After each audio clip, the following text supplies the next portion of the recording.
우리 이제 시조를 한번 볼게요. 시조 지금 몇 쪽이냐면 66쪽. 그래서 우리 고려가요까지 다 정리를 했고요. 시조랑 가사 이렇게 두 개 정리 한번 해봅시다. 자, 그러면 시조는 우리 1학년 때도 정리를 많이 했었죠. 그래서 음보, 음술 정리 잘 해줘야 2학년 때도 이러면 시조 3편, 시조 4편 이렇게 단원이 따로 들어가 있으니까 연결해서 지문 들어갈 수 있다고 생각해주면 좋을 것 같아. 자, 우선은 작가층이 엄청 다양해져요. 그 한글이 보급되기 시작을 하면서 이 작가층이 다양해지기 시작하면서 주제도 완전히 다양해진다. 그러면 대부분 어떤 주제가 좀 많이 나올까? 아무래도 유교적인 추미사상, 유교적 추미사상에 대해서 얘기를 하고, 그리고 거기에서 파생돼서 임금님을 좋아한다라고 하는 영분지정 이렇게 두 가지랑, 그 다음에 여러분 우리 자연에 대한 이야기도 많이 나오겠죠. 그래서 소박한 삶에 대한 이야기도 하고 있다. 자, 소박한 삶과 연결해서 자연에서 한가롭게 정서를 느끼는 노래, 자연한정가, 강호가도라고도 하고 강호한정이라고도 하는 노래가 나오게 되죠. 자, 그리고 이제 또 남녀간의 애정에 대한 이야기도 많이 나올 수밖에 없어요. 그래서 사랑과 이별에 대한 내용이 두드러지게 쓰이게 되고요. 그리고 이제 조선시대 때가 돼서 나오는 주제가 하나 있어요. 어떤 거냐면 현실을 비판하는 거예요. 근대사상이 얘들아 이제 만들어지기 시작하면서 현실을 풍자하고 비판하는 주제가 매우 다양해지고 있다 라고 생각해주면 될 것 같아요. 자, 그러면 이제 음보율, 음수율 한번 정리 한번 해볼게. 자, 여러분 우리 시조는 그렇지, 사음보의 형식을 무조건 갖죠. 그러면 여러분 사음보는 무조건 글자 수가 이렇게 파생돼야지. 그렇지, 3, 4조, 4, 4조의 형식을 갖게 돼요.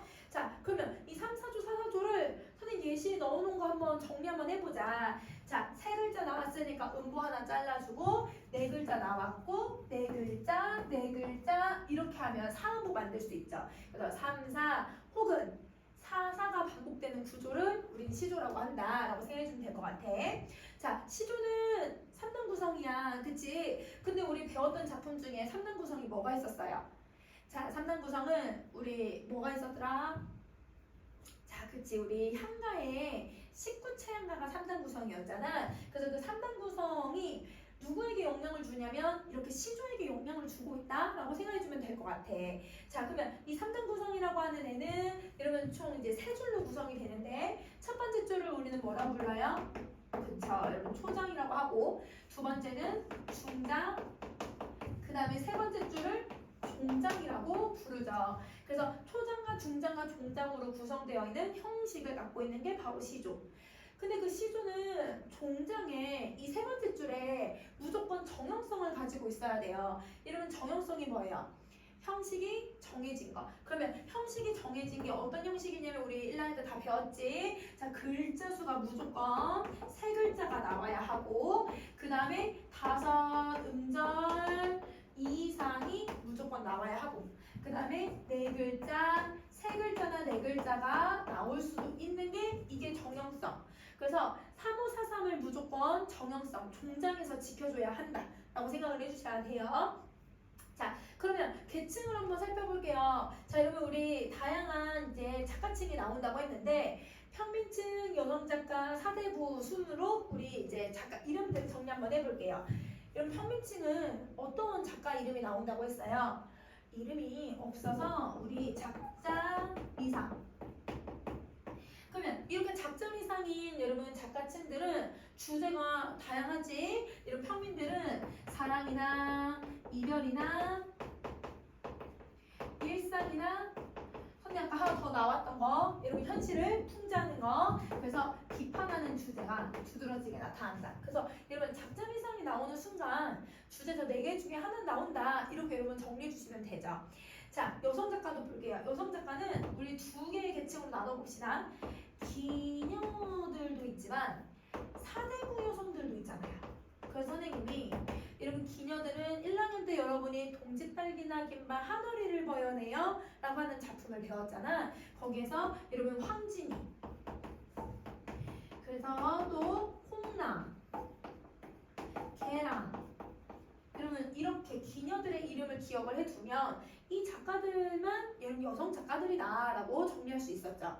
자, 그다음 또 사대부들 중에서는 신사임당 이런 사람들 여러분 다 알잖아. 그래서 선생님 누구를 기억하라고 했냐면 허난서람, 그렇지. 그래서 여러분 허난서람이라고 하는 사람의 여러분 작품을 우리가 기억을 해주면 된다. 그러면 이렇게 여성 작가들이 나왔을 때는 주제가 뭐가 나와야 된다고 했어요. 사랑과 이별에 대한 내용이 두드러지게 쓰인다. 그래서 여러분 여기 선생님 안 보이게 이쪽에 쓸게. 사랑과 이별. 근데 이런 건 이제 1학년 때 배웠던 거니까 이제 암기해도 되지 않겠니? 그치? 이런 건 좀 암기를 잘 해주고 그 외의 작가들이 그러면 모두 다 사대부들을 지칭하는 말이다 라고 생각해 주시면 되죠. 그러면 이 사대부들은 여러분 주제가 어떤 주제가 나오냐면 유교와 자연. 그렇지. 그래서 유교와 자연에 대해서 이야기를 하고 있다. 이렇게 정리해주면 될 것 같아. 자, 그러면 여러분 우리 항상 시조, 특히 이제 조선시대 때 나왔던 작품들은 여러분한테 선생님이 항상 누누이 얘기하는 건 작가 이름으로 우린 주제를 미리 예측하면서 작품을 읽는 연습이 필요하다. 이걸 선생님 얘기했었죠. 그래서 그런 부분 잘 기억해 주시면 좋을 것 같아요. 자, 그러면 여러분 우리 이제 종류를 한번 정리 한번 해볼게.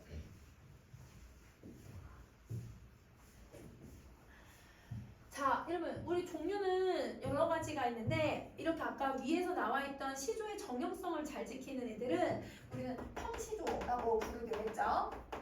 근데 이 평시조가 연으로 구성이 되어 있는 경우도 있잖아. 그 연으로 구성되어 있는 걸 연시조라고 불렀고, 그리고 중장이 유독 너무 길어. 그거는 우리 사설시조. 이렇게 정리해 주시면 될 것 같아요.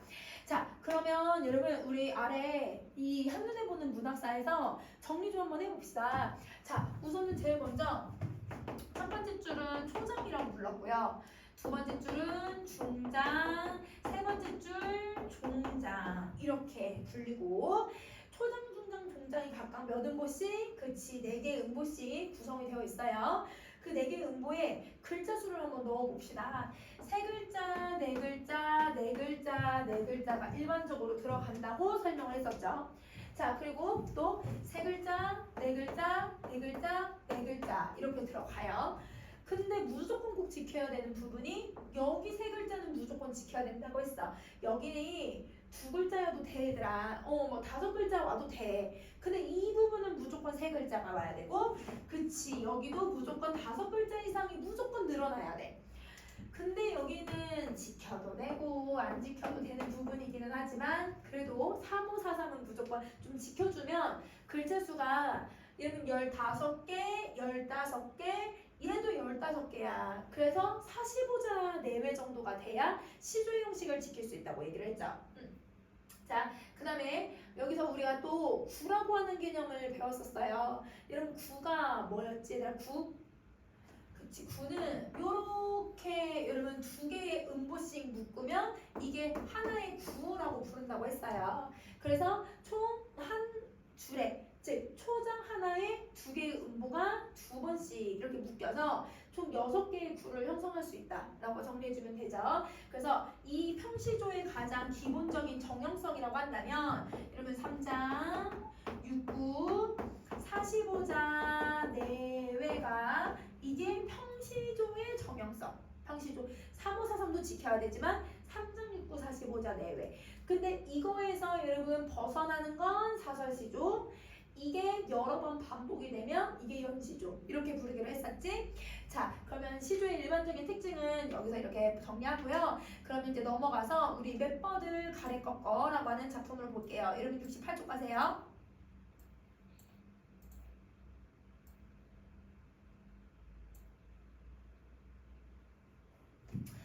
자, 여러분 68쪽에 여러분 이 맷버들 가래 꺾어라고 하는 작품의 작가를 한번 봐줘. 여러분 작가가 뭐라고 되어 있냐면 작점 이상이 아니야.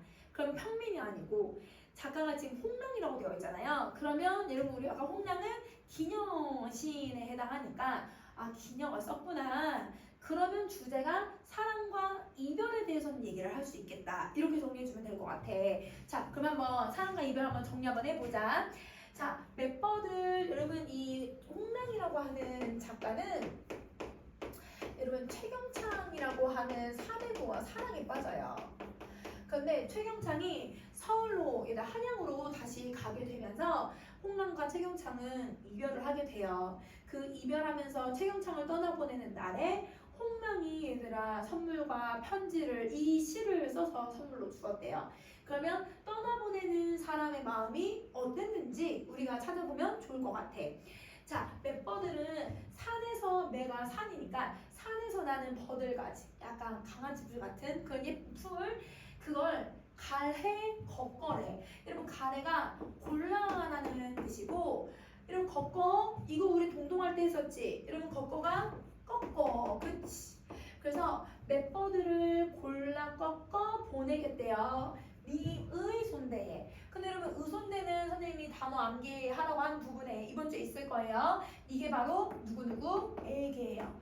그러면 문장 순서가 이게 맞는지 한번 잘 봐줘 얘들아. 맵버들을 골라 꺾어 보내노라 님에게.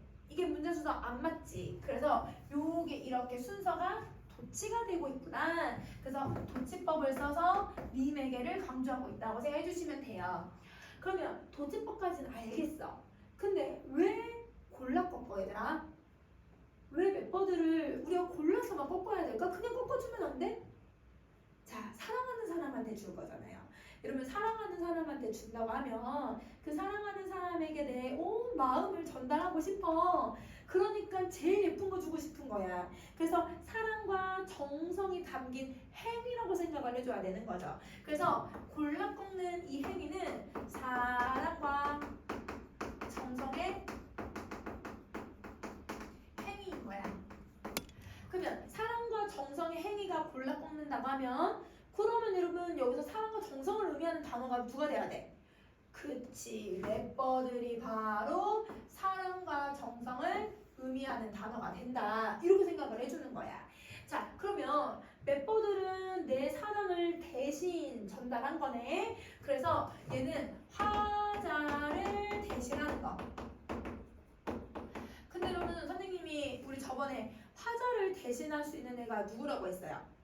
그쵸, 객관적 상관물을 얘기하죠. 그래서 선생님 줄여가지고 여기 객상이라고 쓸게요. 여러분 객관적 상관물을 설정을 한 거예요. 자, 그리고 여러분 이 멤버들을 통해서 내 마음을 대신 전달할 수 있도록 이 멤버들이 내가 도와주는 애인 거야. 여러분 문항에서 내가 무언가를 하도록 해소시키도록 아니면 여러분 내가 이거를 심화시키도록 이렇게 도와주는 애들은 여러분 이걸 매개체라고 얘기를 하죠. 그래서 여기서는 이 멤버들이 매개체 역할을 하고 있다. 이렇게 정리해주면 될 것 같아. 자, 그럼 다시 두 번째 줄 가보자. 총장. 자신은 여러분 옛날에는 주무시다라는 말보다는 자다에 시를 붙여가지고 여러분 그대로 높이 표현을 만드는 경우가 더 많아요. 그래서 주무시는 우리는 그냥 그렇게 해석해주면 될 것 같아. 주무시는 창밖에 심어두고 봐주세요. 그러면 여러분 화자는 자기를 대신해서 멤버들을 보냈잖아요. 그 멤버들을 그냥 버리는 게 아니라 자기가 사랑하니까 그 사람이랑 같이 있고 싶으니까 그 사람이 자는 창밖에다 심어두고 자기를 매일같이 봐주길 바라는 거야. 그러면 이 창밖에 심어준다라는 이 표현은 지금 화자와 그 다음에 이미 거리감이 생기잖아요. 왜냐면 너무 멀리 이제 여러분 떨어져는 게 이별을 했으니까. 그러면 그 거리감을 화자는 뭐 하고 싶은 거야? 이 멤버들을 통해서라도 좁히고 싶은 거야. 그러면 이 거리감을 좁혀서라도 당신이 나를 계속 기억해줬으면 좋겠어요. 이렇게 얘기를 하고 있는 거지. 자, 그 다음에 또 반비의 새. 여러분 자 주어법칙 적용해서 새, 잎, 그치? 그 다음 받침 시옷이 올 수도 있고 지읒이 올 수도 있지만 그 꽃이 우리 꽃이라고 불렀지? 새 잎과 꽃이 나거든 나라고 여겨주세요 라고 얘기를 해요. 그러면 지금 여기 있는 새꽃이랑 그 다음에 날이 모두 다 누굴 얘기하고 있는 거야? 자기 자신을 대신 나타내주는 거야. 그러니까 여러분 멤버들하고 새꽃하고 날이 다 똑같은 말이 돼야 되는 거지. 그러면 이거는 여러분 자기를 대신 나타내주는 것뿐만 아니라 자신에 대한 어떤 분신을 설정하고 있다고 생각을 해주면 돼.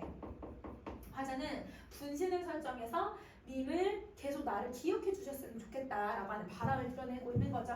자, 그러면 우리 표현법 정리 2개만 더 해볼게요. 뭐뭐하소서 뭐뭐 쇼셔. 자, 이러면 쇼셔가 종결어미인데 지금 종결어미를 뭐 해주고 있어? 그치, 반복을 해주고 있어. 자, 종결어미를 반복해서 얻을 수 있는 효과들을 정리 한번 해보면요. 소사소사 우리 저저번 주에 암기했던 단어죠. 여러분 이거는 높임 표현이에요, 낮춤 표현이에요? 그렇죠, 높임 표현이에요. 높임 표현은 여러분 선생님 문장에 들어가면 무슨 문체를 만든다고 했어요? 그치, 경어체를 만들어주고 그 경어체는 여러분 우리 어조를 만들 때 어떤 어조를 만든다고 했냐면 그치, 부드러운 어조를 만들어낸다고 했어. 그치? 자, 근데 부드러운 어조는 여러분 이거 이제 고전시가니까 여성적인 어조를 만들어내는 거야? 아니면 부드러우니까 남성적 어조를 만드는 거야? 그치, 여성적 어조를 만들어내요. 그래서 이 글의 화자가 여성이라는 걸 알게 해주는 거지. 이해됐지? 자, 그러면 여러분 여기서 또 하나 표현 더 가볼게. 여러분 새 이꽃이 나거든 이라고 했어. 나거든 이라는 건 여러분 if잖아. 이렇게 난다면 이 말이잖아요. 그쵸? 그러면 여러분 여기서 여러분 상식적으로 한번 생각을 해보자. 여러분 맷버드를 골라 꺾어서 님에게 줬어. 근데 그 님이 잘 품어가지고 한양까지 가져갔어. 한양에 가져가면 다 시들었을 텐데 창밖에 심어둔다고 해서 새 잎과 꽃이 정말 날 거냐 이거지. 여러분 새 잎과 꽃이 나요 안 나요? 안 나요. 이거는 가정을 해놨는데 불가능한 상황을 설정을 해놓은 거잖아. 그래서 여기 불가능한 상황을 설정하고 있다고 생각을 해야 돼. 그럼 왜 설정했느냐? 자, 여러분 보세요. 내가 새 잎과 꽃이 났어. 근데 그 사람을 이제 잊었어. 아, 홍랑 이 사람 뭐야? 누구였지? 누가 이거 나한테 줬었지? 이렇게 얘들아, 내가 그 사람을 잊으면 아무리 꽃과 잎이 새로 난다고 하더라도 나는 그 사람을 떠올리지 못해요. 그런데 나를 떠올려 달라고 하는 건 내가 그 사람을 잊지 않고 계속 생각하고 있어야 새 잎꽃이 나면 이거 홍랑이 준 건데 이 홍랑이 준 이 맷버들에서도 꽃이 났네. 홍랑아 이러면서 생각을 더 할 수 있잖아. 쉽게 말하면 여러분 나를 이 새 잎꽃이 피는 건 불가능한데 그 불가능한 상황이 올 때까지 계속 나를 잊지 말아달라는 말이야. 그러면 여러분 불가능한 상황을 설정한 이유는 자신이 이제 영원히 잊지 말아달라는 뭐가 들어가야 돼? 그치? 의도 혹은 당부의 말이 들어가는 거죠. 그 당부하는 게 바로 뭐뭐 쇼셔가 하는 방식이라고 생각해 주시면 돼요. 그래서 제발 이렇게 해주세요. 나의 소망을 표현하고 있는 거다 라고 생각해 주시면 될 것 같아. 자, 글 정리 다 했죠? 그러면 여러분 우리 69쪽으로 미안해. 우리 69쪽인가? 자, 그럼 69쪽에 가서 작품에 대한 이해 정리 한번 해볼게요. 자, 여러분 작가는 기녀예요. 그러니까 사랑과 이별이라고 하는 주제에서 이별에 대해서 이야기를 하고 있네요. 자, 그 다음에 화자는 여러분 나라는 말도 들어갔고 여성이라는 거 우리 바로 알 수 있을 것 같아. 자, 그 다음에 세 번째, 여러분 시간적 배경 밤이라는 게 나왔지만 저건 불가능한 상황이잖아. 그러니까 시간을 따로 선생님 적진 않을게. 자, 그 다음에 두 번째, 나는 창밖에 심어두길 바래. 이건 나의 소망을 드러내주는 공간이니까 그래서 요거는 적어볼게요. 그 다음에 화자는 뭘 하냐면 임에게 맷버드를 줘요.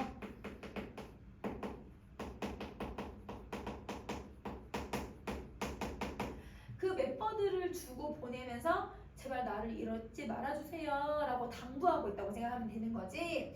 자, 그러면 정서 한번 생각해보자. 여러분 정서는 주면서 잊지 말아달라고 당부하는 게 그치 소망. 이 사람을 못 보니까 창밖에라도 두고 자기를 그리워해주길 바라잖아. 그럼 자기도 그 사람과 그리워하고 있다는 거야. 그러면 여러분 소망하고 그리움이 있다면 이 그리움 때문에 소망이 만들어지는 거기 때문에 이 글의 주제는 임에 대한 그리움이 주제가 된다. 임에 대한 사랑과 그리움이라고 생각해 주시면 돼요. 자, 그 다음에 이런 표현법을 한번 가볼게. 그러면 이런 표현법에서 우리는 뭘 좀 정리해 보냐면 투사라고 하는 개념을 정리해 볼 건데요. 여러분 투사는 어떤 대상을 화자의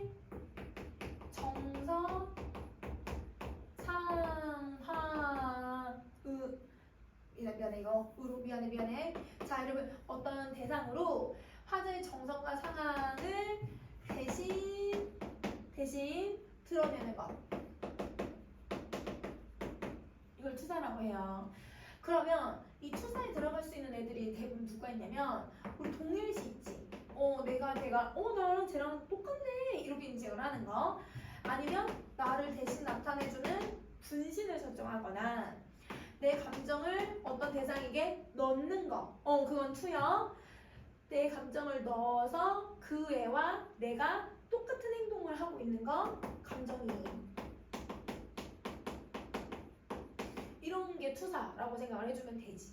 그래서 이렇게 여러분 투사의 개념을 정리해주면 될 것 같고요. 이 글에서는 이 분신의 방식으로 여러분 자신의 감정을 드러내고 있다. 그래서 여러분 시험에서 똑같은 표현법 고르세요. 여러분 여기서 고르라고 하면 무조건 매개체랑 여러분 분신 찾아줘야 되는 거야. 알겠지? 자, 그 다음에 그 아래 기녀시조 한번 가볼게. 여러분 기녀시조 같은 경우는 이 기녀시조가 우리 문학사에 무슨 역할을 해주고 있냐. 여러분 그 앞에 이제 조선 전기 고려 말 사대부들이 노래를 많이 써요. 근데 그 사대부들이 노래를 쓸 때 물론 정서를 노래하는 것처럼 훌륭한 작품들도 많지만 대부분 이제 유교나 아니면 자연에 대한 관념적인 가치관이나 아니면 추상적인 가치관에 대해서 이야기를 더 많이 해요. 그런데 기녀들이 글을 쓰게 되면서 사랑과 이별이라고 하는 여성의 감정들이나 인간 본연의 감정들이 더 폭넓게 나오게 된 계기가 되기도 해. 그래서 섬세한 정서를 표현하는 글들이라고 생각해 주시면 되고요. 자, 그리고 작품을 보시면 알겠지만 작품에 여러분 한자가 창이라고 하는 글자밖에 없어요. 그쵸? 자, 우리 1학년 때 배웠던 동짓달 기나긴 밤도 한번 생각해 보세요. 동짓달 기나긴 밤 항어리를 버여내요. 이 춘풍잎을 안에 서리서리 넣었다가 어른님 오신 날 밤이어든 굽이굽이 펴리라 이렇게 얘기를 해. 거기서도 한자가 동지랑 춘풍밖에 안 쓰였어. 그러면 기녀 시조들은 어떤 특징을 가지고 있냐면 내 한자로 내 감정을 표현하기보다는 순 우리말들이 가지고 있는 아름다운 묘미 이걸 드러내주고 있다는 거지. 자, 그리고 세 번째, 그전에는 시조도 조선 전기까지만 해도 사대부들의 전유물이었어요. 그런데 이 사대부들은 신분이 높고 남성들인데 근데 여러분 이 기녀들은 천민에다가 여성들이 노래를 쓰잖아. 그러면 신분 높은 사람부터 신분 낮은 사람까지 남성에서부터 여성까지 글을 폭넓게 쓸 수 있게 된 거예요. 그 계기가 되는 거예요. 그럼 쉽게 말하면 여러분 작가층의 확대가 이루어지는 게 바로 이런 래퍼들을 가래 꺾는다. 이러면 이 작품, 이런 작품처럼 이러면 이 기녀시조들이 갖고 있는 특징이다. 이렇게 생각해주면 될 것 같아. 자, 그러면 여러분 넘어가서 여러분 우리 도산 12곡 가볼게요. 도산 12곡 갑시다. 다음 페이지 가세요. 여러분 우리 71쪽을 먼저 볼 건데요. 71쪽을 보면 여러분 이렇게 있어. 이거 이렇게 다 지우고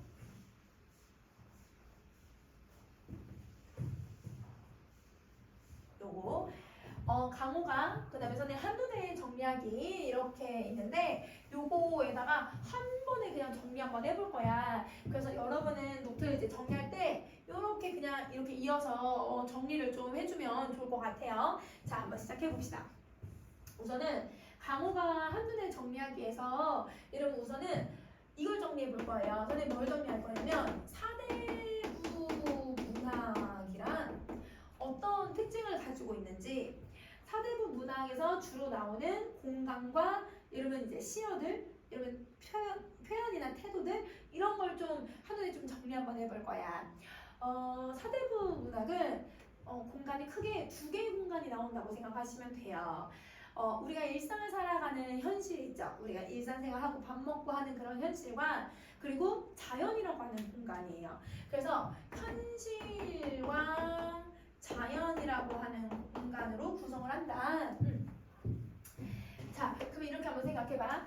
얘들아, 우리 현실에서 자연으로 내려오는 경우가 있어. 사대부들이. 현실에 있다가 자연으로 오는 경우가 자의에 의해서와 타의에 의해서 내려오는 경우들이 있거든요.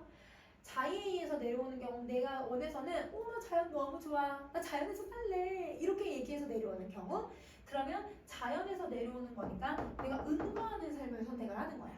그런데 내가 얘들아 원하지 않았지만 남에 의해서 내려오는 경우들도 있어. 언제 내려오냐면 유배로 오는 거죠. 그렇죠? 그래서 유배를 오거나 귀향을 오게 되면 현실에서 자연으로 올 수 있는 어떤 조건이 될 수 있다라고 생각하면 되고, 자, 그 다음에 여러분 이렇게 자연에서 현실로 올라가는 경우도 있어. 한 경우밖에 없거든. 자연에 있다가 현실로 올라가는 경우는 임금님이 부르면.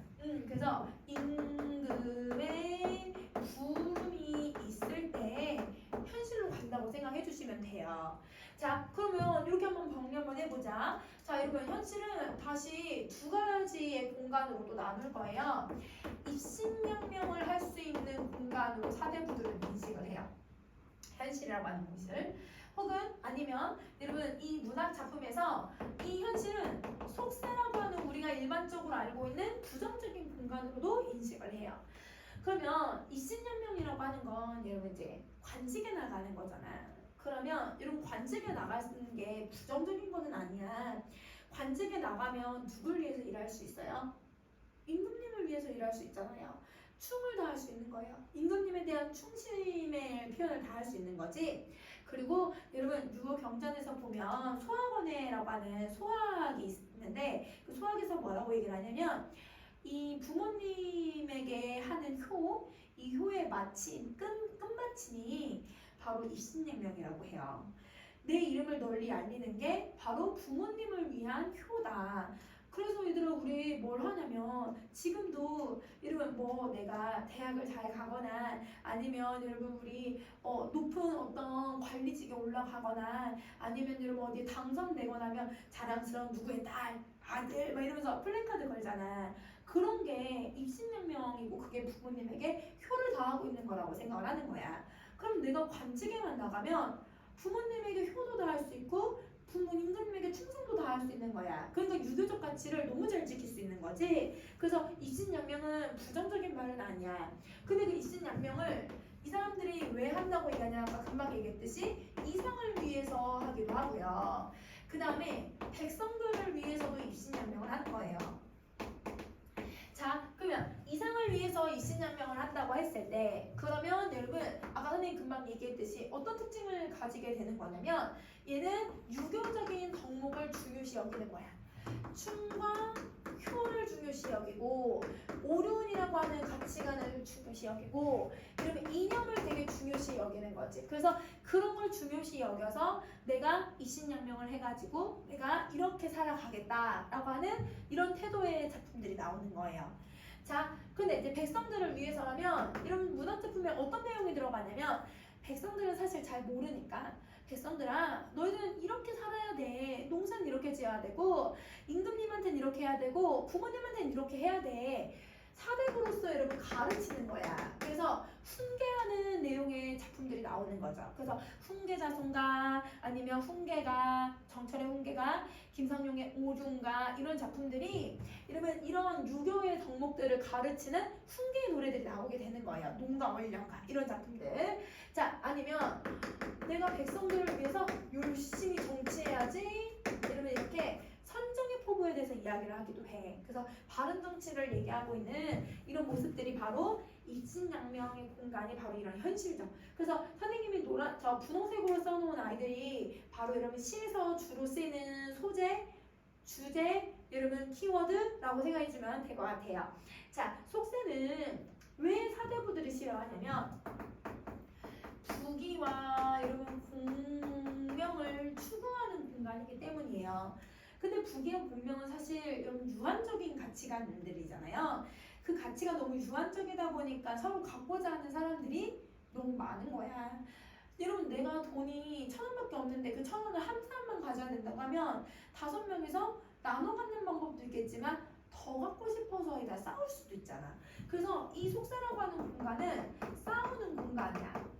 다툼이 생겨. 그래서 여러분 우리 고전시가 읽다 보면 여러분 다투는 사람이 없는 이 자연이 너무 좋다 이렇게 얘기를 해. 그래서 여러분 속세는 이거는 다투는 공간이라고 사대부들은 생각을 한다는 거죠. 자, 그리고 갈등의 공간이고 옳고 그름을 따지는 시비의 공간이다 라고 이렇게 정리해주면 될 것 같아요. 오케이. 자, 그 다음에 자연으로도 한번 가보자. 여러분 자연도 다시 두 가지의 공간으로 사대부들이 생각을 하는데 우리가 알고 있는 일반적인 긍정적인 공간, 내가 흥겹게 놀 수 있고 자연을 즐길 수 있고 자연에서 한가로움을 느낄 수 있는 곳이라고 생각하는 거, 아니면 자연을 공부하는 공간으로 인식을 하는 거예요. 그러면 이렇게 한번 보세요. 자연에서 여러분 이 속세를 추구할까요? 아니면 멀리할까요? 그치, 멀리 하겠지. 그래서 지향하는 거야? 아니면 지양하는 거야? 그치, 지양하는 거고. 그 다음에 여러분 이신양명을 자연에서 여러분 이신양명을 추구할까요? 아니면 멀리 할까요? 임금님 부른 가야 돼 얘들아. 나 관직 나가야 돼. 이 경우는 여러분 지양한다. 임금님 걱정하는 거 당연한 거야. 그래서 여러분 자연에서 각 현실을 어떻게 바라보는지도 되게 중요해. 그러면 이 자연을 친구처럼 생각하는 친화적인 태도도 나올 수 있고, 자연에 내가 자연이 내가 하나가 된 것 같아 하면서 자연에 동화가 될 수 있고, 그 다음에 여러분 우리 자연의 대상과 하자가 하나가 되는 게 뭐였어? 그치, 물알체지. 그 물알체를 두 글자로 뭐라고 부르면 될까? 그치, 합일이다. 우리 이제 시험에서는 합일이라고 하는 태도가 더 많이 나오죠. 자, 그 다음에 아니면 자기가 자연에서 만족하고 있다. 자연에서 내가 우리 선택지 보면 풍류라는 단어 많이 들어가지. 그치, 내가 자연에서 즐기면서 한가롭게 놀고 있어. 이렇게 얘기할 수 있다는 거야. 이런 단어들이 자연을 긍정적으로 보고 있다고 하는 걸 생각해 주시면 될 것 같아요. 자, 그 다음에 여러분 우리 수양도 한번 생각을 해볼게요. 수양을 하려면 공부를 하는 건데, 공부를 하려면 뭘 읽어야 돼? 그때도 우리 책이 있어야 공부를 할 수 있잖아. 그래서 독서, 책 읽기 이런 단어가 들어가거나, 아니면 여러분 수양을 하게 되면 책을 읽을 때 우리가 여러분 소설책을 읽거나 그런 게 아니잖아요. 그래서 여러분 대부분 이 사대부들이 누구의 책을 읽을 거냐면 공자님, 맹자, 노자, 장자, 중용 이런 여러분 옛날 성현들이 써놓은 책들을 읽을 거란 말이에요. 그러면 그 성현들을 우리는 옛날 사람이라고 해서 고인이라고 부른다든지, 아니면 진짜 말 그대로 성현이라고 하든지, 그 사람들의 글을 읽으면서 여러분 시를 통해서 마음을 정리하는 거야. 그래서 여러분 우리 시를 읽으면서 산책하는 내용 어디 집에 있었지? 그게 뭐였어? 미음만보. 맞아요. 미음만보예요. 그런 게 수양의 태도라고 생각해 주시면 돼요. 자, 그리고 또 여러분 이 수양의 태도가 여러분 뭐도 있냐면 밑에 있는 후학들을 양성해버리는 거야. 그러면 이런 후학들을 양성을 하면 여러분 내가 공부하면서 또 아이들을 가르칠 수 있잖아. 그러면 이런 것들이 바로 여러분 자연은 내가 공부할 수 있는 공간이고, 이 수양도 여러분 어디에 포함되는 거냐면 유교적 가치관에 포함하는 거예요. 여러분 유교에서는 자기를 제대로 수양을 해야, 자기가 바르게 서야 타인도 여러분 나라도 여러분 아니면 임금님에게도 자기가 올바르게 여러분 세상 다스릴 수 있다고 생각을 해. 그래서 기본적으로 수양이라는 건 유교적 가치를 추구하고 있는 방식이라고 생각을 해줘야 되는 거야. 자, 이게 사대부 문학이야. 그러면 여러분 이 사대부 문학이 갖고 있는 일반적인 특징들을 우리 이제 작품에 이제 적용을 한번 해보자. 도산시비곡 한번 가볼게. 자, 70조. 여러분 작가를 봤더니 작가가 뭐라고 되어 있냐면 이황, 그치 이황이라고 되어 있는데요. 그럼 작자미상이 아니기 때문에 평민이 글을 쓴 것도 아니고, 그 다음에 여러분 그 여성들 이름이 아니니까 우리는 이 사람은 사대부로서 글을 썼구나 이렇게 정리해주면 될 것 같아. 자, 그러면 우리 이 사대부 문학이 어떻게 반영되고 있는지 정리 한번 해볼게. 자, 여러분 도산시비곡은 재작년 여러분 이제 수능에 나왔던 지문이고요. 도산시비곡이라고 하는 제목을 보면 12곡, 그치, 12개의 노래가 들어가 있어. 그 12개의 노래는 2개의 주제를 가지게 되는데요. 우선은 이 노래를 이황은 전육곡이라고 해서 6개의 노래와 그 다음에 후, 육곡이라고 하는 6개의 노래로 나눠서 설명을 해요. 자, 이거를 뭐라고 하냐면 언지라고 해서 말한다, 뜻을 말한다. 뭐에 대한 뜻을 말하냐면 자연에서 살고자 하는 나의 뜻을 말한다. 자연에 대해서 얘기를 하고 있고, 그 다음에 언학이라고 하는 개념이 있어. 그럼 이 언학은 학문에 대한 의지를 얘기한다. 그래서 여러분 학문 수양에 대한 이 주제가 들어간다는 거야. 그럼 아까 얘들아 사대부 문학에서 자연 플러스에다가 수양이라고 하는 가치관을 자연에서 생각을 하겠다는 거지. 이거 두 가지를 여러분 찾아주면 되는 거야. 자, 그러면 언지 1부터 한번 해석을 해볼게요. 이런 어떠 하며 저런들, 일단 두 개만 적용해서 저런들 어떠 하겠는가. 자, 여러분 서리법을 써요. 그러면 여러분 이렇게 서리법을 쓰는 의도를 한번 생각을 해봅시다. 이렇게 살아도 그만, 저렇게 해도 그만. 이 도산 11골 쓴 이황이 얘들아 이게 거의 노년의 나이에 인생을 거의 대부분 다 경험을 해보고 나서 쓴 글이야. 그러니까 나이가 지긋이 먹어봤기 때문에 내가 이렇게 살아도 봤고 저렇게도 살아봤는데 이렇게 살아도 그만이고 저렇게 살아도 그만이더라, 이렇게 얘기하고 있는 거야. 그러면 여러분이 여기서 태도가 드러나거든. 삶의 태도가. 이 태도 배웠어요. 장수산 1에서. 여러분 장수산 1에서 스님 뭐 했어? 내기 6번이나 졌어. 근데 그 6번의 내기에 다 웃으면서 올라갔다고 했잖아. 그게 뭐야? 내기에 져도 그만, 이겨도 그만, 그냥 다 똑같은 거야, 이렇게 얘기를 했거든. 그게 무슨 태도야? 기억해야지. 얘들아 이런 거는 달관적 태도야. 선생님 달관은 너무 어려우니까 여러분 이렇게 태도가 어느 상황에 쓰였는지를 잘 기억하라고 했어. 이래도 그만, 저래도 그만. 알겠지? 자, 초야호생이 여러분 두 번째 할게요. 초야가 풀초자에다가 들약자가 들어가요. 자연물이 2개 들어갔으니까 뭐라고 읽으면 돼요? 그치, 자연이야. 자연에 어리석은 서생이 이렇다면 어떻겠니? 그러면 여러분 자연에 살고 있는 어리석은 사람은 자연에 들어온 게 누구야? 나란 말이야. 나를 낮춰서 얘기하는 표현인 거지. 그래서 우리 뭐가 있냐면 어휘집에 향암이 있었던 거 혹시 기억나? 향암? 향암이라고도 했어. 그렇지. 향암이 시골뜨기. 그래서 여러분 자연 속에서 내가 시골뜨기처럼 살아가는데 그게 뭐 어때? 이렇게 얘기를 하는 거야. 그러면 자기 자신을 겸손하게 말하는 방식이죠. 이거 화자예요. 그러면 화자가 내가 이렇게 사는 게 어떠니? 내가 초야에 묻혀서 사는 게 어떻겠니? 그러면 여러분 또 서리법을 써서 어떤 의도를 드러내고 있냐면 내가 초야에 묻혀 사는 거에 대한 만족감을 드러내고 있다, 이렇게 생각해 주면 될 것 같아. 자, 그 다음 하물며 천석고왕을 고쳐서 무엇하겠니? 그럼 여러분 천석고왕이 뭐야? 이거 우리 어휘 암겠지? 그치, 자연을 너무 사랑해서 생기는 병.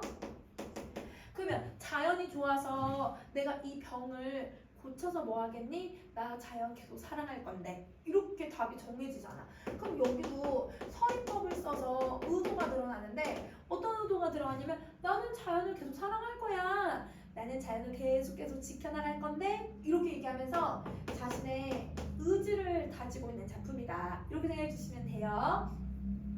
자, 그 다음 언지 2번 갈게요. 여러분 언지 2번.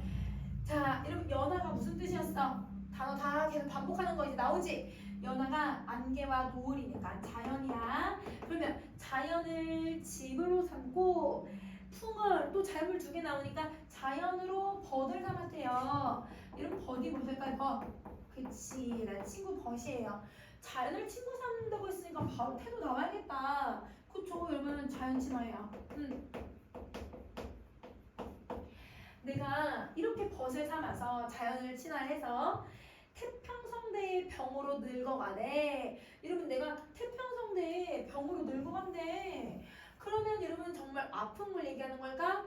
빨리 앞에 거 연결해야지. 그치, 천석공황을 얘기하는 거야. 내가 자연을 친화하면서 자연에서 즐기면서 병을 너무너무 사랑하는 병을 앓고 있다. 이 중에 내 바라는 일은 그냥 소리내서 읽어봐 얘들아. 바라는 일은 허물이나 없었으면 좋겠다. 그러면 여러분 이 허물은 내가 잘못이나 내 인생의 어떤 단점 같은 것들이 없었으면 좋겠다. 그래서 나는 자연을 즐기면서도 열심히 내 단점을 없애려고 노력을 하겠다. 이렇게 얘기하고 있는 작품이야. 그러면 자연 속에서 어떻게 살아갈 건지에 대한 뜻을 얘기하고 있는 거 이해돼요? 오케이. 자, 그러면 우리 그 아래 이번에는 언학으로 한번 가보자.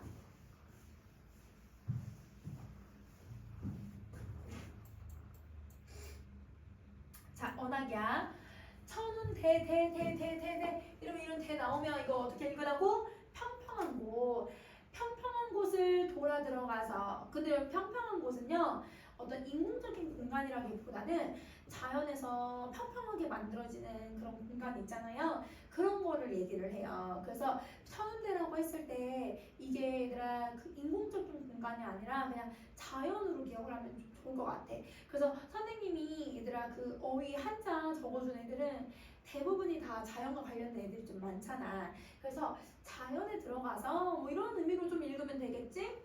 완락제가 소세한데 얘들아 선생님이 알려준 단어 아니면 한자 안 읽어도 돼. 자, 이거는 빼고 선생님은 그 뒤에 것만 읽어볼게. 자연으로 들어가서 만권 아주 많은 책을 내 인생으로 삼아서 이러면 낙사 이건 읽을 수 있어야지.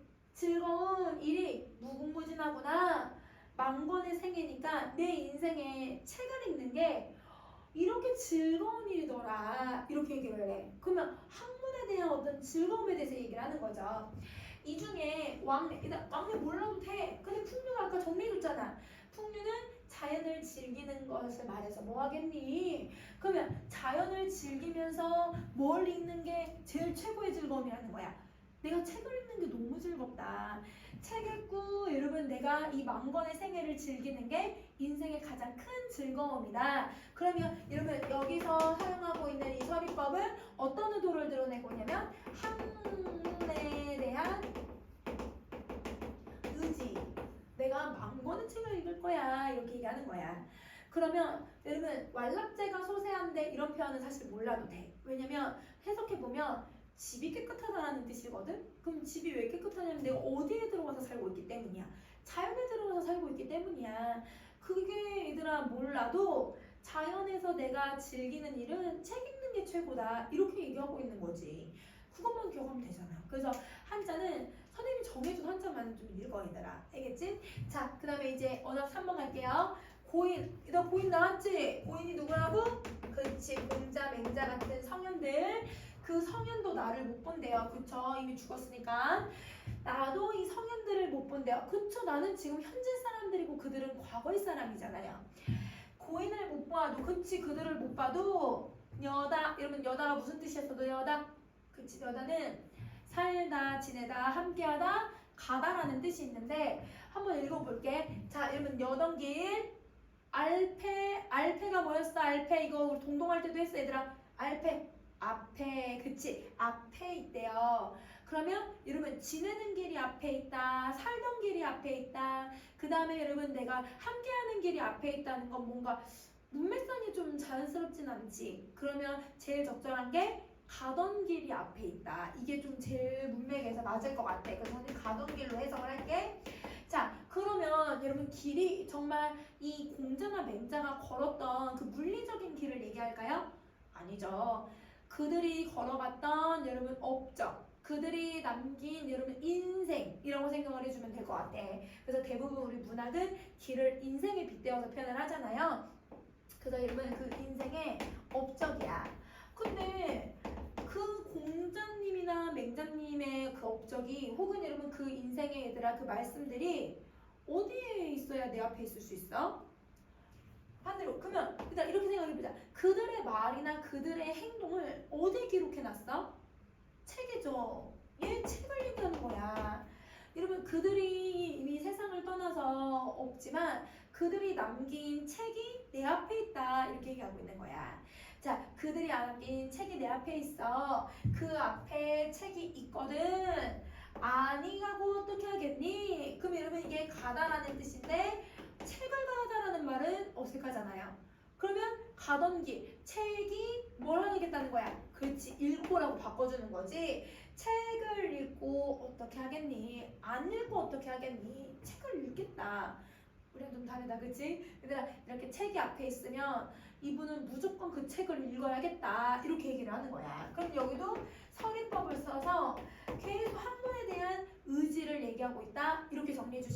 거예요. 알겠죠? 자, 그러면 마지막 부분도 한번 해석을 해보자, 얘들아.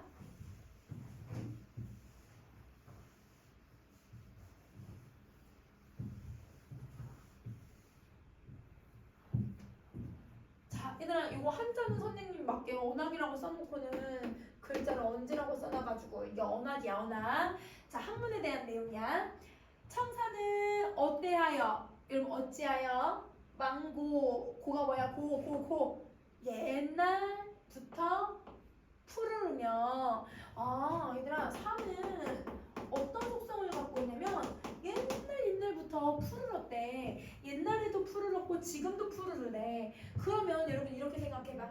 여러분 선생님이 어휘집에 요 청이라고 하는 단어 넣어줬었거든. 여러분 청자가 들어가면 뭘로 해석하라고 했어? 푸르다라고 하는 색깔로 봐도 되지만 여러분 지조절개도 있었고 그 다음에 불변성이라는 단어가 있어. 근데 지조절개는 여기서 임금님에 대한 얘기 아니잖아. 그치? 그러면 산의 속성을 뭐라고 생각을 하냐면 불변성이라고 생각을 하는 거네. 불변성이야. 불변성. 불변성. 자, 유수, 수수, 물은 어찌하여.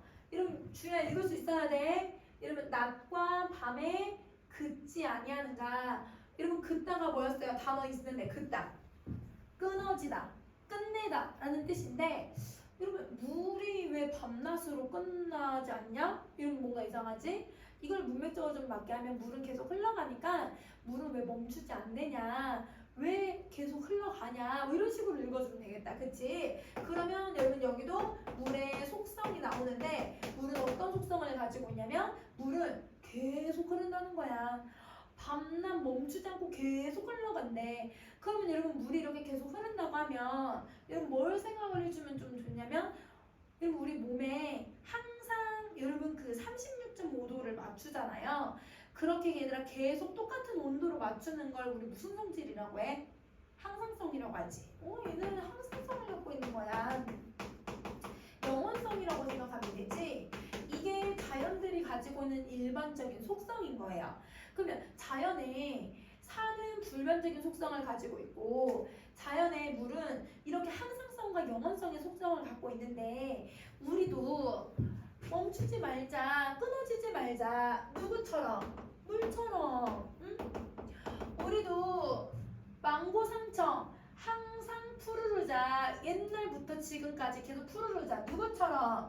산처럼 이렇게 푸르르자. 그러면 산처럼 변함없이 산처럼 계속 뭐라자는 거야? 언학이니까 학문을 공부를 멈추지 말자. 공부를 계속하자. 이렇게 얘기하는 거야. 그러면 정리를 해보면 여러분 여기서는 화자의 여러분 또 학문에 대한 의지 나오는데 왜 의지인지 알겠지? 얘들아 리라고 하는 미래시에 들어갔어. 자, 그러면 화자는 여러분 이렇게 자연 속에서도 학문에 대한 의지를 변치 않겠다라고 얘기하는 글이었다라고 생각해 주시면 돼요. 자, 그러면 여러분 작품의 이해로 가봅시다. 자, 여러분 작가는 사대부입니다. 화자 나 있어요. 우리라는 말도 있었고 근데 이제 초양후생이라는 말이 들어갔으니까 정리해볼게. 자, 그리고 시간적 배경은 뚜렷하게 나와 있지는 않지만 근데 이제 공간적 배경은 나와. 공간적 배경은 그치 자연에 대해서 이야기만 쭉 해주고 있고 자, 그 다음에 화자가 뭘 하고 있냐면 그럼 두 가지 일을 하고 있다. 하나는 자연에서 살겠다고 자연에 있고요. 그 다음에 두 번째는 내가 학문을 수양하겠다라고 얘기를 하죠. 그러면 이거에 맞춰서 사건이 두 개가 있으면 일단 그거에 맞춰서 정석태도도 두 개를 찾아줘야 돼. 두 개야. 그러면 첫 번째 자연에 있으면서 즐기고 자연 친화를 하고 있어. 그치? 학문 수양을 하면서 그거에 대한 그치 의지 계속 얘기하고 있잖아. 그치? 자, 그러면 이 글의 주제는 자연을 즐기고 학문 수양에 대한 의지가 이 글의 주제야. 그럼 우리 나왔던 거니까 쓰지 말고 이렇게 더할까? 1번 1번끼리 2번 2번끼리 더해주면 그러면 이 글의 주제 만들 수 있다. 자, 이런 표현법 가세요. 이런 표현법은 연세법을 정리해 볼 거야. 자, 이러면 연세법이라고 하면 원숭이 엉덩이는 빨개, 빨가면 사과, 사과는 맛있어, 맛있으면 바나나. 이러면 계속 꼬리 물듯이 얘기를 하잖아요. 그 꼬리 물듯이 내 쓰는 방식은 앞 구절을 뒷 구절에 내려 적는 방식을 이걸 우리는 연세라고 얘기를 해. 다시 한번 볼게. 자, 이러면 A라는 문장, B라는 문장이 있어. 그러면 이게 앞구절이잖아. 앞구절이 얘들아 아래로 내려와서 뒷구절이 이렇게 내려 쓰여지는 거예요. 그래서 C라고 하는 구절이 또 나오고 C, B하고 C라고 하는 앞구절 중에 C가 내려와서 요렇게 꼬리 물듯이 서술을 해버리는 거지. 앞에 있는 게 내려오고 앞에 있는 게 내려오는 이런 방식을 연세법이라고 한다. 그러면 이 글에 얘들아 연세법이 어딨어? 얼른 한번 찾아봐. 이 글에. 이 글에 연세법.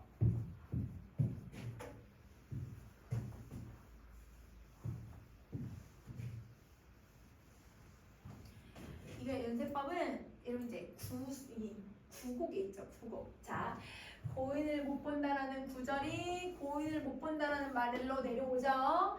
여던길이 앞에 있다라고 하는데 여던길 앞에 있다라고 해서 앞으로 내려오죠. 이렇게 쓰고 있는 연세법이에요. 그래서 연세법을 써서 강조하고 있다. 이렇게 생각해주면 될 것 같아. 오케이? 자, 그럼 이제 넘어가서 여러분 71쪽 갈게.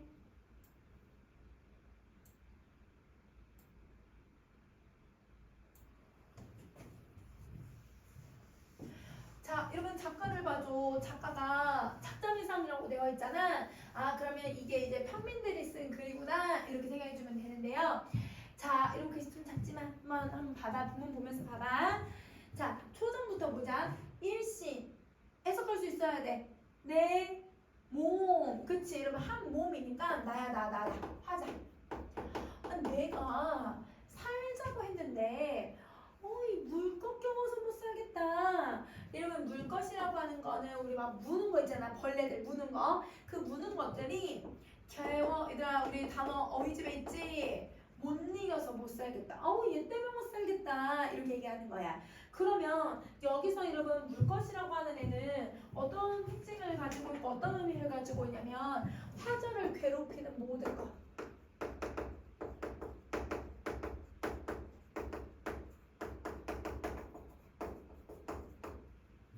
이렇게 해석을 할 수 있는 거지. 그래서 화절을 이렇게 괴롭히는 애들은 정말 벌레들이 괴롭힐 수도 있지만 다른 사람이 괴롭힐 수도 있고 아니면 여러분 내가 어떤 상황 때문에 괴로울 수도 있잖아요.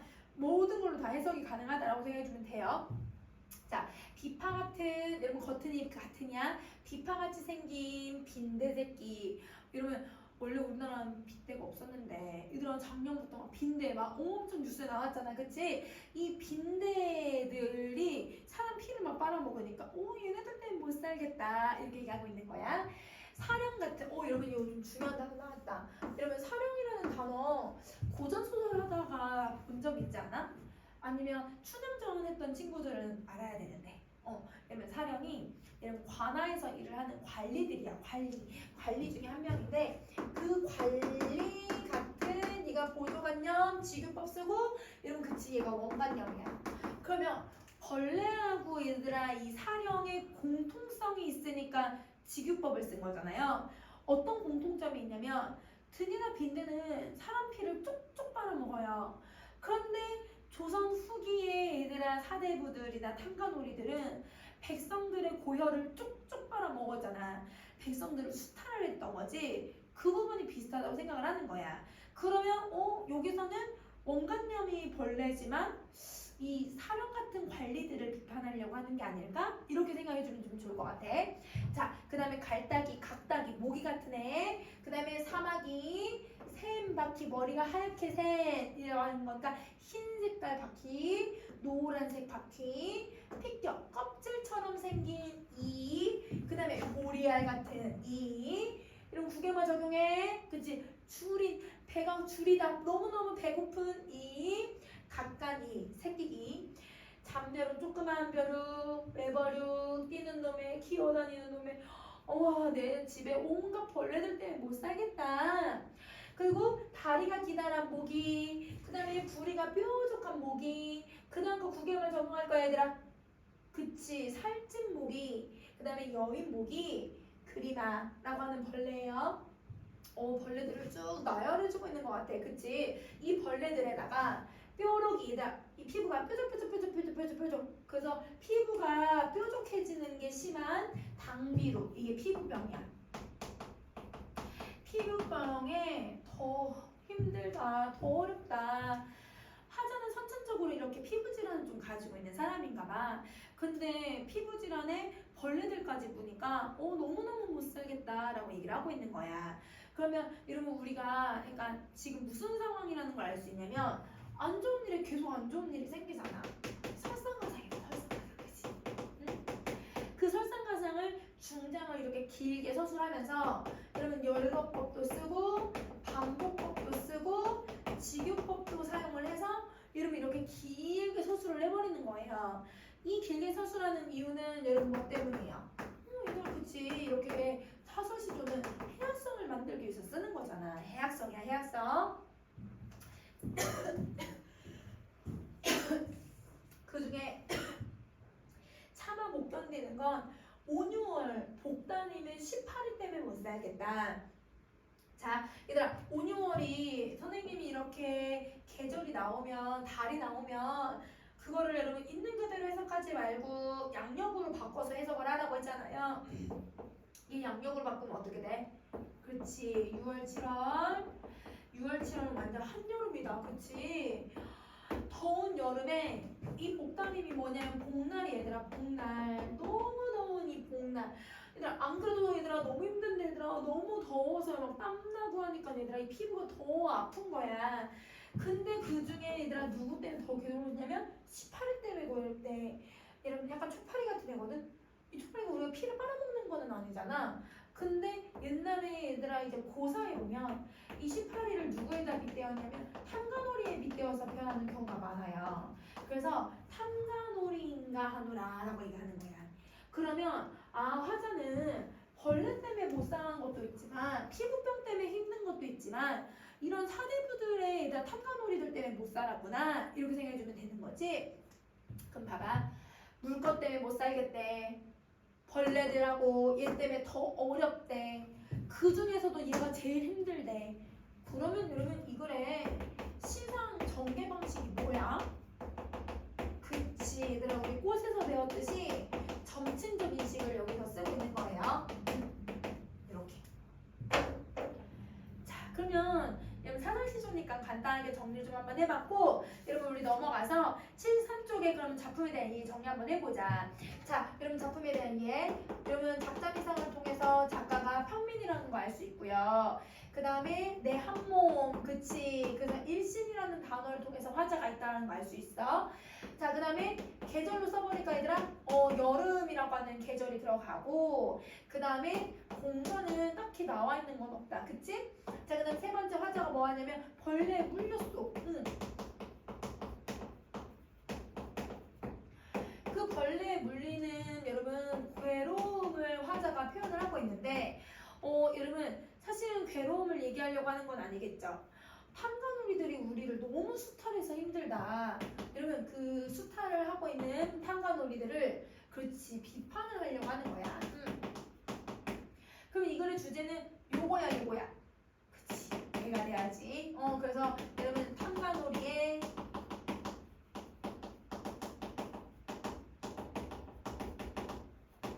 비판을 하고 있다. 이렇게 정리해 주시면 돼요. 자, 그 다음에 여러분 뭘 보냐면 여러분 우리 중요표현법을 한번 가보자. 그러면 이 제품은 대놓고 여러분 탐관오리를 비판을 해? 아니지. 여러분 주제가 이거인 것처럼 보여지지만 얘로 표현을 하는 거잖아. 그러면 여러분 이 글은 주제를 직접적으로 드러내는 게 아니라 돌려서 드러내다 보니까 이거를 우의적 표현을 쓴 거예요. 그럼 우의적 표현은 돌려서 주제를 드러내는 방식인 거지. 이렇게.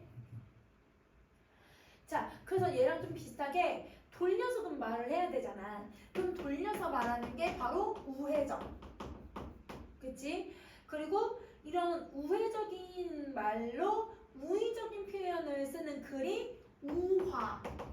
우리 이소부화라는 말 쓰잖아. 그치? 그래서 이소부화처럼 여러분 사람이 주인공이 아니라 사람이 아닌 여러분 동물이나 벌레 이런 애들이 주인공이어서 사람의 행위들을 비판하는 글을 쓰고 있는 거야. 그래서 우의적 기법으로 여러분 주제를 드러내는 거예요.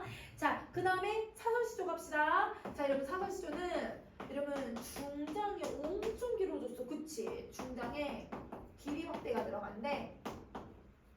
사실 이렇게까지 길게 쓸 필요는 없어 얘들아. 왜냐면 뭐 빈대, 등에, 모기, 바퀴벌레 얘네들 때문에 못 살겠다, 피부병이 힘든데 이렇게 간단하게 써도 되는 걸 무슨 모기 뭐뭐 같은 뭐뭐 이러면 열거하고 반복하고 지규해서 이렇게 길게 내용을 확대를 시켜버리고 있잖아요. 그러면 여러분 이걸 우리 이제 고전 소설에서는 얘를 뭐라고 해 얘들아? 고전 소설에서 이렇게 장면을 의도적으로 길게 서술하는 거. 그렇지. 얘들아 이거 장면의 극대화야. 기출 분석할 때 이런 개념들 잘 정리해. 자, 그래서 장면의 극대화를 쓰고 있는 거예요. 그러면 이런 걸 왜 쓸까? 그치 여러분, 이 사설시조는 해학성과 풍자성을 두드러지게 쓰기 위해서 쓰는 거야. 그러면 해학성과 풍자성은 여러분 어떤 미가 만들어져야 돼? 그렇지. 골개미가 만들어져야 된다라고 여러분 생각해 주시면 돼요.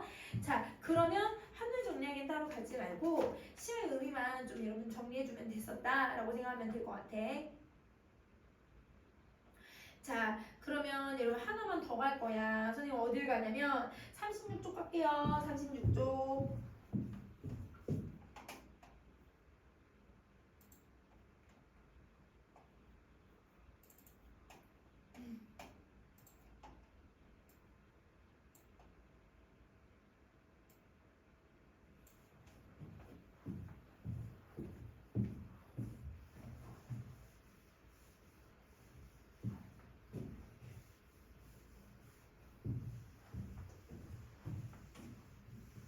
자, 여러분 36쪽에 거사노이를 볼 거야.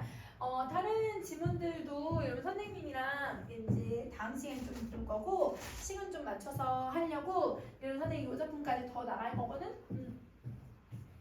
자, 거사노는 여러분 이제 3년 전 수능에 나왔던 지문이에요.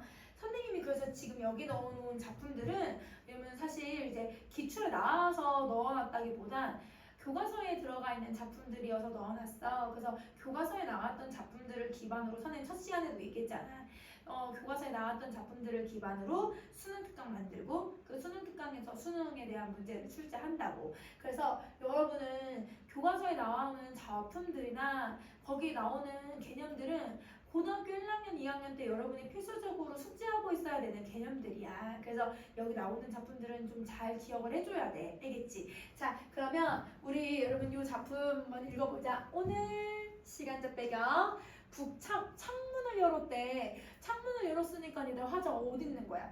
그치, 얘들 집에 있는 거야. 그치? 집에서 장거리를 등지고 산을 향해 앉아있는 뜻은 여러분 등진다는 건 안 보겠다는 거야. 그치? 안 보겠다는 거지? 근데 향한다는 건 보고 있는 거잖아. 그러면 등지다라는 말하고 향하다라고 하는 말은 반대의 개념이 지금 들어가 있는 거예요. 그쵸? 그러면 여기서 장거리는 그러면 등져야 되는 곳이고 산은 향해야 되는 곳이기 때문에 장거리라고 하는 단어랑 산이라고 하는 단어는 그러면 대조가 돼야 된다. 그치? 그래서 얘는 대조야, 대조. 그러면 장거리가 뭐냐면 여러분 시장거리를 얘기를 하거든? 그러면 시장거리는 사람들이 되게 많고 근데 이제 산 같은 경우는 여러분 이제 자연을 좀 얘기를 하잖아. 그러면 여러분 자연과 사람이 많은 곳을 지금 대조를 하고 있다는 건 그럼 약간 뭘 대비를 하고 있는 걸까? 그치, 속세와 자연을 대비를 하는 거야. 그래서 이 작품은 아까 사대부 문학에서 나왔던 속세와 자연을 비교하는 내용이 비슷하게 들어가 있으니까 그거 좀 정리 한번 해볼게. 자, 그러면 여기가 대조가 들어가고요. 자, 사람은 맨날 변해 쌌지만 그러면 여러분 사람은 항상 변한데 그래서 등지는 거야. 그러면 등지는 이유가 나오네. 인간은 계속 가변성을 가지고 있으니까. 그래서 이 인간의 가변성 때문에 이러면 화자는 장거리가 싫다 이렇게 얘기하는 거야. 이놈 머리카락.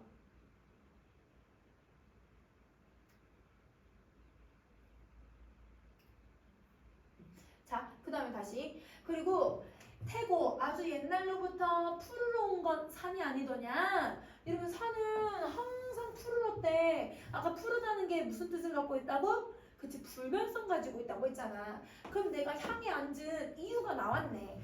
향에 앉은 이유는 이러면 이 산은 이러면 항상 푸르른 불변성을 가지고 있기 때문이에요. 반대되는 속성을 가지고 있으니까 이러면 여기 반대로 설명을 또 해버리고 있네. 그래서 대조법.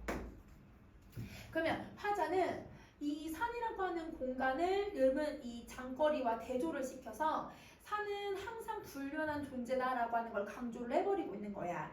그러면 여기 얘들아 또 서리법을 써. 서리법은 항상 의도를 생각해봐. 내가 이 서리법을 통해서 뭘 보여주려고 하냐면 와, 이 산이 옛날부터 불변성을 갖고 있는 거 아니야? 라고 질문하고 있다는 거. 불변성을 가지고 있구나. 이러면 감탄하고 있는 거지. 그리고 그 긍정적인 가치를 가지고 있는 대상에 대해서 예찬을 하는 거예요. 그래서 서리법은 감탄과 예찬의 방식을 다 쓰고 있다라고 생각해주면 돼. 자, 그 다음에 산은 도로하고요, 너그럽고요, 수가 장수. 왜 장수해? 태고부터 옛날부터 있었으니까. 여러분 이 보물을 갖고도 자랑을 하지 않는 겸손한 산이래요. 그러면 1번부터 5번은 여러분 자연을 뭐 해주고 있는 거야? 그렇지, 여러분 열거해주는 거야. 그러면 자연의 속성을 쫙 열거해서 자연은 이렇게 긍정적인 예찬을 하고 있구나 이거 알 수 있고, 근데 여러분 산이 너그러울 수 있어? 장수하는 거야? 아니죠. 여러분 이거는 의법 쓰고 있는 거야. 자, 마음이 본시 산을 너무 사랑해. 이러면 산을 너무너무너무너무 사랑한대. 그러면 여러분 아까 일시사자니처럼 여러분 내가 이렇게 우회적으로 얘기하고 있는 게 아니라 직접적으로 자기 감정을 표현을 하죠. 평생 산을 보고 평생 산을 배우겠대요. 그러면 여러분 산을 배워야 하는 가치관인 거죠. 그러면 산이라고 하는 자연의 공간은 감탄하고 예찬하는 공간이기도 하지만 산은 내가 배우는 공간이기도 한 거야. 내가 깨달음을 얻는 공간이자 배움을 얻는 공간이라고 생각해주면 되는 거지. 이걸 정리했을까? 오케이. 자, 그러면 그 아래 부분 또 가보자.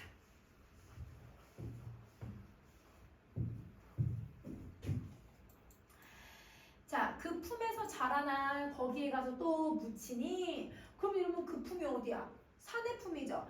산의 품에서 내가 자라났다는 건 나는 평생을 산을 보았다고 했으니까 산을 보고 산에서 배우고 산에서 성장을 하는 거야. 아, 그러면 나는 산에서 성장을 한 것뿐만 아니라 거기 산이지 산, 그 산에 가서 묻힐 거래. 그럼 묻힌다는 건 내가 뭐가 되는 거예요?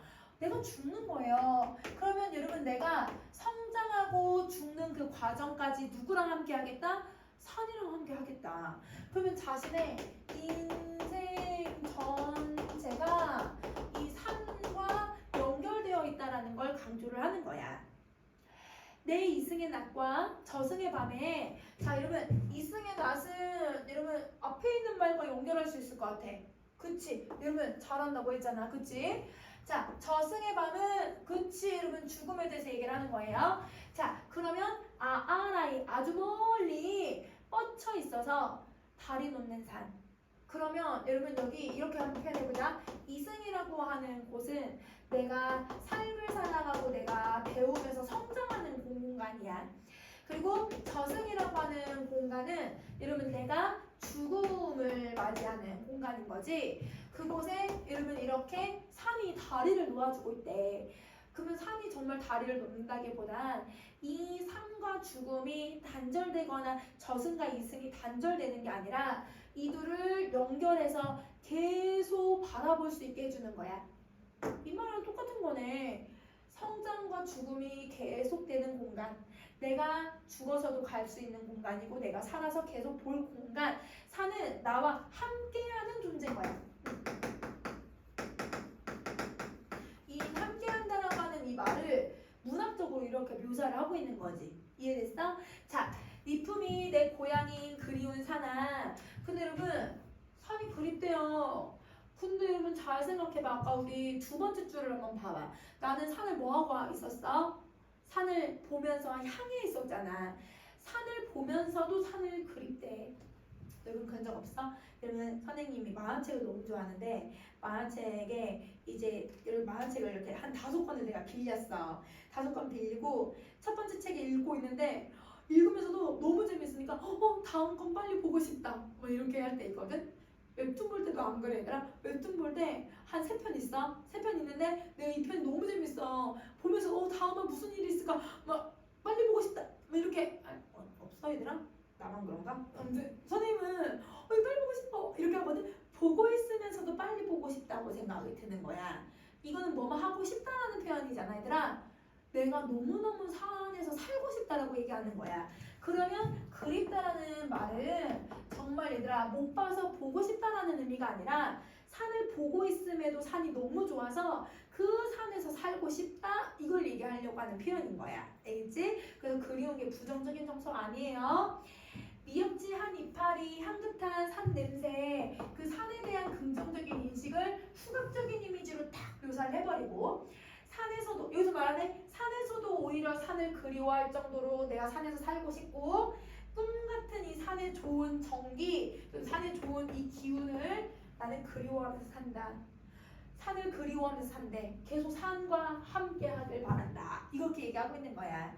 그러면 여러분 이거를 산을 정말 좋아하는 공간으로 봐도 되지만 산에서 배우고 산에서 인생을 함께 하려고 하는 공간이구나 이렇게 생각해 주면 될 것 같아요. 그러면 37쪽에 있는 작품에 대한 이해는 여러분이 정리할 수 있을 것 같아. 요거는 여러분이 정리하기로 했거든 친구들이랑. 그래서 요거 정리하고 여러분이 한번 작품들 쭉 복습하면서 개념도 정리해 주면 될 것 같아.